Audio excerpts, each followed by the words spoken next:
Ya, saudara, visual yang Anda saksikan ini adalah visual terkini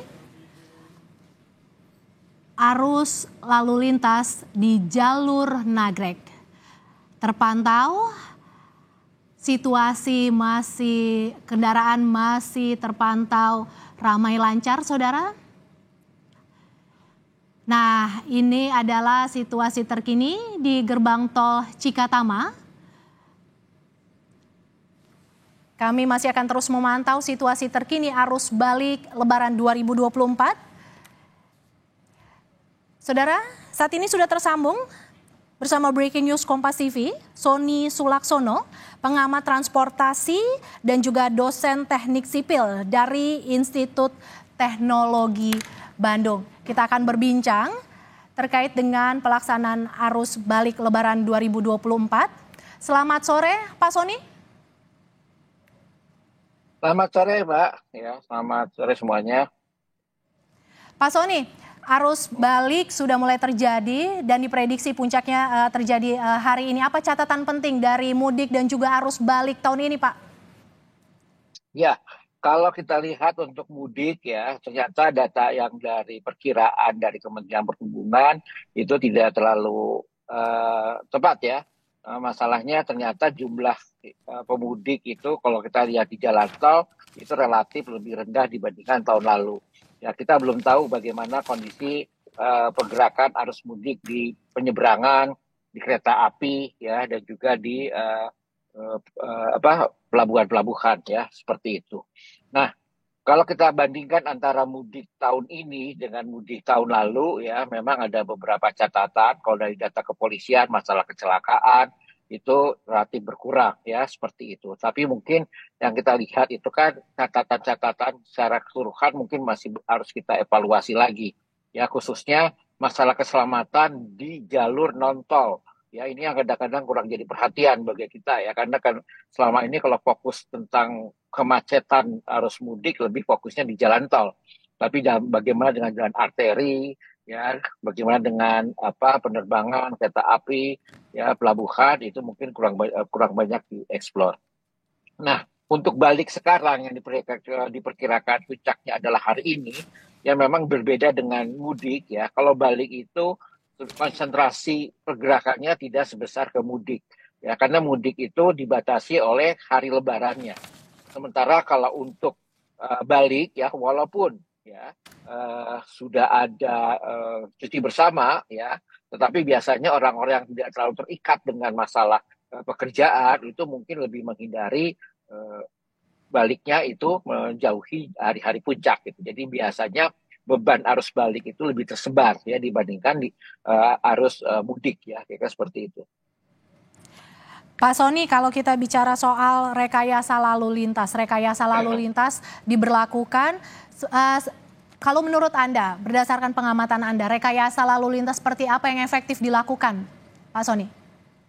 Rekayasa lalu lintas memang diskresi dari kepolisian.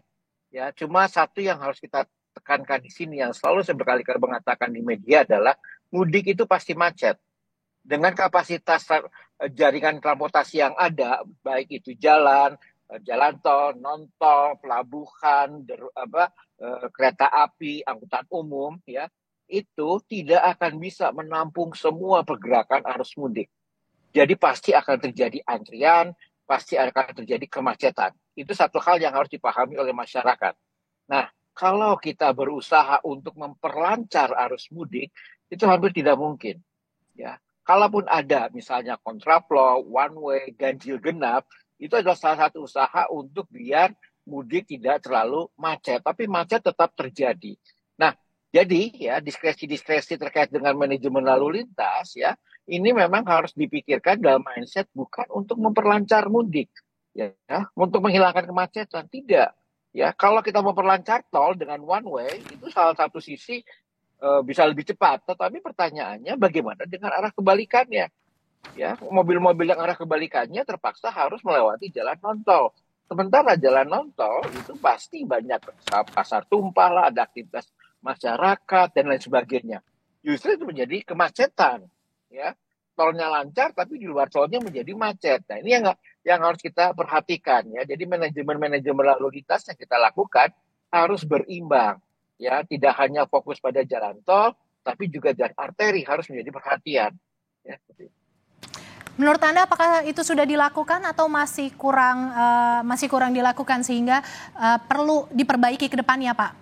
Saya Pemantauan di kira jalur melihat arteri. ya, kalau untuk jalur arteri kurang dapat perhatian. Ya, pemantauan data lalu lintas di jalur arteri itu tidak terlihat dengan tidak terlihat tercatat dengan baik. Ya, kebetulan juga saya mengikuti pemantauan pergerakan arus mudik, ya, laporan pergerakan kendaraan yang keluar dari gerbang tol Cikatama, gerbang tol Kali Kangkung, atau yang masuk ke Kali Kangkung nanti yang keluar ke Cikatama itu terdata dari jam ke jam. Tetapi pertanyaannya, jumlah kendaraan yang ada di Pantura, jumlah kendaraan yang ada di Pansela berapa? Nah, ini kita tidak tahu. Ya, nah ini yang memang perlu dapat perhatian bahwa ternyata informasi-informasi tentang kemacetan di jalan tol itu kurang mendapat perhatian seperti itu. Dan satu lagi yang perlu kita tekankan di sini adalah masalah keselamatan. Ya, kejadian kemarin ya terkait dengan kecelakaan di kilometer 58B tersebut itu menunjukkan bahwa memang kontraflow itu sangat rentan ya dari sisi aspek keselamatan. Ya, jadi harus agak berhati-hati dalam penerapan kontraflow dan juga dalam hati-hati masyarakat yang menggunakan kontraflow. Ya, seperti itu. Saya selalu mengingatkan, kalau memang kita kondisi fisik pengemudi tidak fit atau mobilnya tidak yakin fit, ya sudah jangan masuk ke kontraflow. Tetap berada di jalurnya saja. Karena sekali kita masuk ke kontraflow, kita nggak bisa kemana-mana kalau ada masalah. Ya, dan juga akan membuat macet kalau misalnya mobil kita tidak bisa eh, tidak tidak kondisinya dalam kondisi fit, ya seperti itu. Ini harus jadi perhatian juga ya terkait dengan masalah kontraflow. Pak Sony, Hmm? yang menjadi penyebab kecelakaan di kilometer 58 kemarin itu salah satunya itu karena sopir yang kelelahan seperti itu. Seperti apa yang harus Hmm. dilakukan agar microslip tidak terjadi sehingga bisa dihindari oleh pengendara seperti itu? Apa yang harus dilakukan, Pak? Oke ya. Eh, Kemarin itu kejadian kecelakaan itu microslip dan kemudian jumlah kendaraan diisi lebih dari kapasitasnya itu adalah memperparah dari fatalitas. Nah, terkait dengan slip ya, dengan microslip ini memang perlu diingatkan pada para pemudik ya agar beristirahat pada saat mengemudikan kendaraan. Ya, saya sudah mengatakan 2 jam mengemudikan atau 2 atau 3 maksimum 3 jam lah harus beristirahat. Paksakan beristirahat seperti itu. Ya, selain kondisi fisik kendaraan yang bagus, fisik kita pun harus bagus. Ya, jadi juga penting buat supir-supir angkutan umum. Ya, kejadian kemarin di Tol Batang juga kan ada microslip. Ini juga menjadi perhatian ya, walaupun itu angkutan umum ya, harus ada titik-titik yang bisa dia beristirahat atau sebelum melakukan perjalanan dia melakukan istirahat dengan baik ya seperti itu. Nah, jadi masalah istirahat itu menjadi isu yang penting ya. Harus bisa kalau kita masuk ke jalan tol atau ke jalan non tol atau kita mengemudikan lebih dari 2 jam harus segera istirahat kalau kita mengemudikan sudah sampai 2 atau 3 jam ya seperti itu. Untuk beristirahat diperlukan rest area. Bagaimana pengamatan Anda terhadap rest area yang sudah ada, Pak? Nah, ini masalah yang berikutnya ya. Untuk istirahat perlu rest area. Masalahnya rest areanya penuh. Nah, terus jadi gimana gitu. Nah, ini ya jadi memang buat para pemudik ya yang melakukan perjalanan balik, tolong didata dengan baik posisi rest areanya di mana. Perkirakan waktu perjalanannya. Kalau memang diperkirakan rest areanya cukup jauh ya dan sudah waktunya istirahat, keluar dari jalan tol. Ya, istirahat di luar jalan tol seperti itu. Setelah itu baru masuk kembali ya ke jalan tol. Ya, ini penting. Yang kedua juga dari BPJT ya dari pengelola jalan tol juga dari kepolisian itu selalu menginformasikan posisi dari rest areanya. Jadi kalau suatu rest area itu penuh itu diarahkan untuk masuk ke rest area berikutnya ya. Nah, kalau masyarakat melihat kondisi seperti itu ya jangan terlalu memaksakan ya karena begitu beristirahat di bahu pun berbahaya ya seperti itu. Nah, buat mereka yang sudah ada di rest area, kalau memang tidak penting-penting sekali ya jangan terlalu inilah ya ngantri lah kasihan buat yang membutuhkan. Jadi mungkin kalau memang sudah selesai urusannya di rest area, sudah cukup istirahatnya, ya langsung meninggalkan rest area. Jadi ya berbagi lah seperti itu. Memang masalah rest area menjadi isu tersendiri ya terkait buat titik-titik istirahat. Tapi kembali lagi pada para pemudik harus bisa memetakan dengan baik titik-titik mana dia harus istirahat, antisipasinya kalau titik-titik di tempat dia mau istirahat ternyata tidak memungkinkan gitu. Harus ada antisipasi dari pemudik, tetapi kalau kita kaitkan dengan pembenahan yang harus dilakukan pemerintah, pembenahan seperti apa terkait dengan rest area ini harus dilakukan oleh pemerintah, Pak? Ya, kalau terkait dengan rest area, mungkin kita harus meningkatkan kapasitas dari rest area itu sendiri ya. Mungkin beberapa yang kita lakukan, kalau tidak salah dari pengelola jalan tol itu menyiapkan beberapa yang kita sebut sebagai kantung parkir. Ya, jadi bukan seperti rest area, tapi hanya kantung parkir yang akan digunakan kalau terjadi peningkatan arus, ya seperti itu. Ya, kantung-kantung parkir itu memang disediakan hanya untuk parkir. Nah, pada saat kondisi mudik itu, ya kondisi yang volume lalu lintasnya meningkat luar biasa, biasanya kantung-kantung parkir itu dibuka, kemudian disediakan toilet-toilet portable. Ya, seperti itu. Itu salah satu usaha untuk menambah kapasitas untuk beristirahat, ya, seperti itu. Dan juga kita memperbanyak sebenarnya yang jauh lebih penting adalah sistem informasi. Ya, kondisi-kondisi rest area di mana, pintu-pintu tol di mana, sehingga masyarakat bisa tadi mengantisipasi ya, merencanakan dengan baik perjalanannya, kapan dia harus istirahat, kapan apa dia harus keluar atau tidak dan sebagainya.